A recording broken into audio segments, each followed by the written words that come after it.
Now I'm going to brush up the previous concept. Those have you explained it today. First thing I have taught you, when we divide a positive number by positive number, we get positive number. When we divide negative number by negative, we get the positive number. That is the first rule with two parts. Second one I have taught you, second rule, when we divide negative number by positive number, we get the negative number answer. When we divide positive number by negative number, still we get the negative number. So this much is explained to you till yet. And one more thing, division is the inverse process of multiplication. Hereafter, note down these points. First point, in a division, the number to be divided is called dividend. I would like to repeat it again. In division process, number to be divided is called the dividend. Second thing, number which divides is called divisor. And third point, the result of division is called the quotient. It means dividend upon divisor. If we simplify, what we get after simplification is called the quotient. Example, 63 divided by 3. So let's divide by 363. 3 to just 6. Remainder 0. Bring down 3. 3 ones are 3. Remainder 0. So we have got the quotient here 21.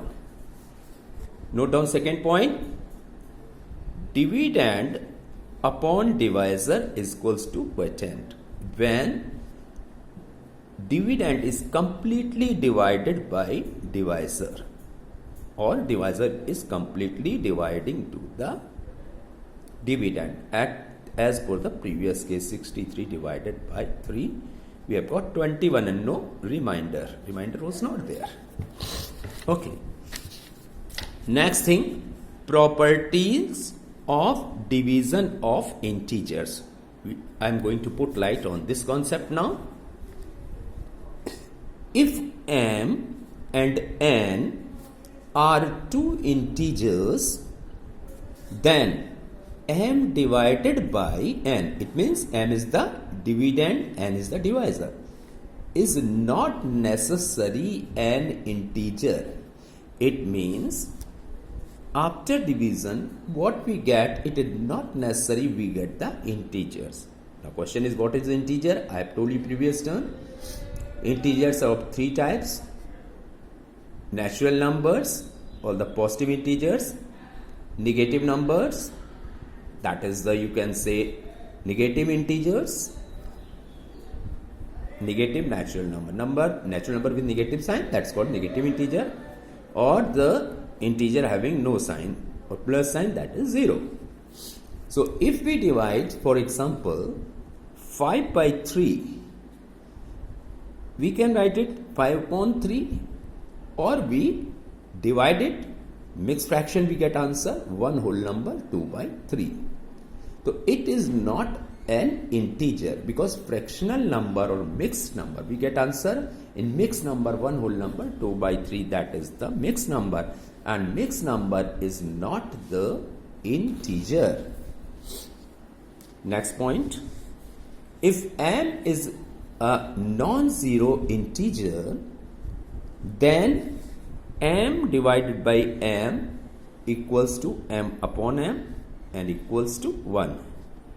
It means when the any question, dividend and divisor is the same, answer will always 1. Other word, when the dividend is m, divisor is m, the quotient must come 1. Example, 13 divided by 13, 13 ones are 13. We have got the quotient here. Quotient is coming the 1. Here up to this third rule we have a line to.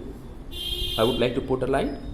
For every non-zero integer m divided by 1 equals to m upon 1 and equals to m. It means when the dividend is m and divisor is 1, answer the quotient will be the m. Now example, 9 divided by 1 equals to 9 upon 1. So when you divide 9 by 1, how many times does it go? It will go 9 times. So here the quotient is coming the 9. Now fourth rule, for every non-zero integer m, 0 divided by m equals to 0 upon m and equals to 0. It means whenever we divide dividend, that is 0, by any number, answer must come in, the answer will be the 0, that is quotient is 0. Example, 0 divided by 7 equals to 0. 0 divided by minus 5, that will be the 0. It means when 0 we divide by any number, any integer, always we get the 0. Fine.